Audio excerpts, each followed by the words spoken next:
آج نیپال کے جو حالات ہیں، میں اس طرح کا جب بھی کوئی معاملہ دیکھتا ہوں نا تو مجھے فیض احمد فیض صاحب کی وہ غزل یاد آتی ہے کہ سب تاج اچھالے جائیں گے، سب تخت گرائے جائیں گے، بس نام رہے گا اللہ کا، جو حاضر بھی ہے اور غائب بھی، جو ناظر بھی ہے اور منظر بھی، اور اٹھے گا انالحق کا نعرہ، جو میں بھی ہوں اور تم بھی ہو، اور راج کرے گی خلق خدا، جو میں بھی ہوں اور تم بھی ہو۔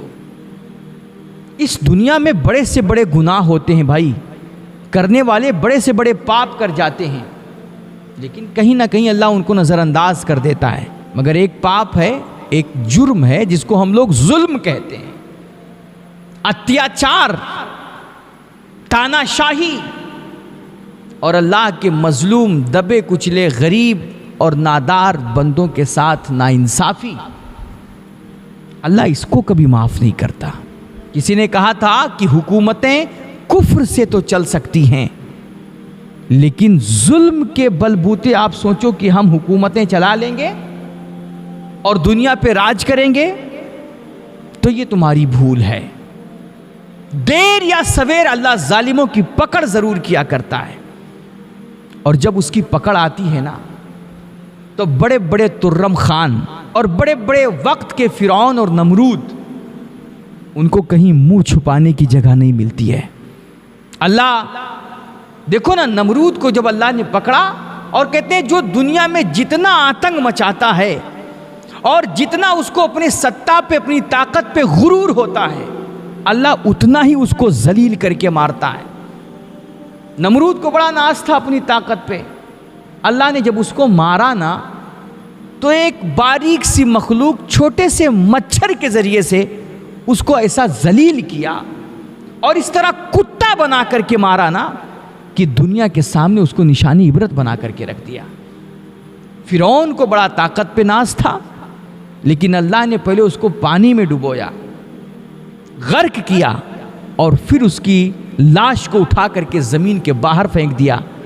نہ پانی نے اس کی لاش کو قبول کیا، نہ زمین نے اس کی لاش کو قبول کیا، اور نہ چیل کووں نے اس کو نوچا، اور آج بھی اس کی سڑی ہوئی لاش یہ دنیا کے وقت کے بڑے بڑے فرعونوں کو سبق دے رہی ہے کہ دیکھو اللہ کے بندوں پر ظلم، دبے کچلے لوگوں کے ساتھ اتیاچار اور یہ تاناشاہی کسی بھی انسان کے لیے ٹھیک نہیں ہوا کرتی ہے۔ وقت کے ظالموں کو، حکمرانوں کو، ہمیں آپ کو اس طرح کے واقعات سے سبق لینا چاہیے۔ میرے بھائی، ہم لوگ سمجھتے ہیں نا کہ یہ سامنے والا تو مجبور ہے، کمزور ہے، اس کے حق میں بولنے والا کوئی نہیں، تو اب ہم اس کے ساتھ جو چاہیں کریں، اس کا حق ماریں، اس کے ساتھ ناانصافی کریں، اس کو گالیاں دیں، اس کو ستائیں، رلائیں، بچوں کو ماریں۔ اس کے پیچھے کون ہے بولنے والا؟ لیکن نہیں بھائی، وہ کہتے نہیں ہیں کہ جس کا اس دنیا میں کوئی نہیں ہوتا ہے نا، اس کا اللہ ہوا کرتا ہے۔ میرے نبی فرماتے ہیں اتقوا دعوت المظلوم فإنها ليس بينها وبين الله حجاب، کہ خبردار کبھی اس دنیا میں کسی مظلوم کی بد دعا مت لینا، کسی غریب اور اللہ کے نادار کمزور بندے کی ہائے مت لینا، ورنہ یاد رکھو یہ مظلوم کے دل سے جو نکلنے والی آہ ہوتی ہے نا، اس کے اور اللہ کے عرش کے درمیان کوئی بھی پردہ نہیں ہوتا ہے۔ یہ مظلوم کی بد دعائیں جا کر کے ڈائریکٹ اللہ کے عرش سے ٹکراتی ہیں، یہ بڑے بڑے حکومتوں کے تختے پلٹ دیا کرتی ہیں، اور غریبوں کے آنکھ کا ایک آنسو نا یار شہر کا شہر بہا لے جاتا ہے۔ ایک بزرگ تھے، ان سے کسی نے جا کر کے کہا کہ حضرت کوئی نصیحت کر دیجئے، تو بزرگ نے بڑی کمال کی نصیحت فرمائی، بہت چھوٹی بات کہی لیکن بڑی معنی خیز۔ بزرگوں کی عادت ہوتی وہ زیادہ لمبی بات نہیں کرتے، وہ گھنٹوں کی تقریریں نہیں کرتے، وہ ایک جملہ بولتے ہیں اور سارا سمندر سمیٹ کر کے اس میں رکھ دیا کرتے ہیں۔ اس نے کہا حضور کوئی نصیحت کر دیجئے۔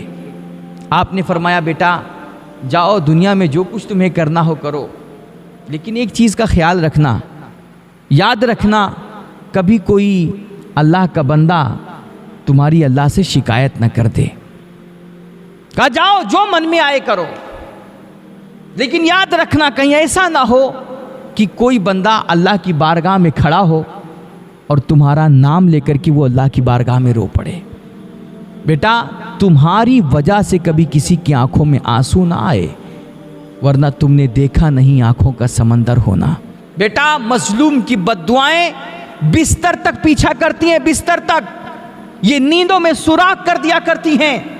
بڑا وقت کا دھنی ہو، مال ہو، دولت ہو، بنگلے ہو، پراپرٹیاں ہوں، چاروں طرف سیکورٹی لگی ہو اور دروازے پر لاکھوں وہ چوکیدار کھڑا کر دے، لیکن رات میں کبھی وہ بستر پر سکون سے سو نہیں پاتا ہے. جب تک وہ نیند کی گولی نہ کھا لے نا، اس کو نیند نہیں آتی ہے. اس لیے خبردار میرے بھائی، یاد رکھنا کہ کبھی کوئی تمہاری اللہ سے شکایت نہ کر دے، کبھی تمہاری وجہ سے کسی اللہ کے بندے کی آنکھ میں آنسو نہ آنے پائے. کہتے ہیں یہ آنکھوں کے آنسو جو ہوتے ہیں یہ انسان کی جیت کی بھی علامت ہوتے ہیں اور اس کی ہار کی بھی علامت ہوتے ہیں. کہتے ہیں اگر تمہارے لیے کسی کی آنکھ میں آنسو ہیں تو سر مبارک ہو، یو آر گریٹ. اب بہت دنیا کے عظیم اور مہان انسان ہیں کہ آپ نے کسی انسان کا دل جیتا اور وہ آپ کے لیے، آپ کی محبت اس کے دل میں ایسی بیٹھی کہ وہ آپ کی جدائی نہیں برداشت کر پا رہا ہے.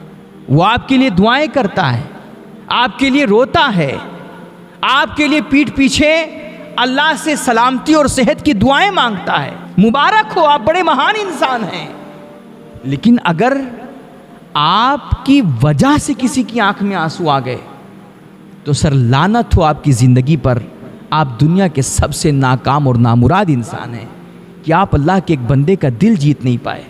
آپ کی وجہ سے ایک اللہ کے بندے کا اتنا دل دکھا کہ وہ مصلی پہ بیٹھ کر کے آپ کے ظلم کو یاد کر کے اللہ کی بارگاہ میں رونے لگ گیا. خبردار میرے بھائی، آپ کی وجہ سے دنیا میں کسی کی آنکھ میں آنسو نہ آنے پائیں. آپ کو ہمیں اس طرح کے واقعات سے سبق لینا چاہیے، اور خاص طور پہ یہ جو حکومتیں ہیں، یہ جو وقت کے فرعون ہیں. اس سے پہلے بنگلہ دیش میں بھی یہی ہوا تھا شیخ حسینہ کے ساتھ. اس کو بھی اپنی حکومت پہ، اپنی پاور پہ، اپنی سطح پہ بڑا غرور تھا. وہ اپنے خلاف اٹھنے والی ایک بھی آواز کو سننا نہیں چاہتی تھی.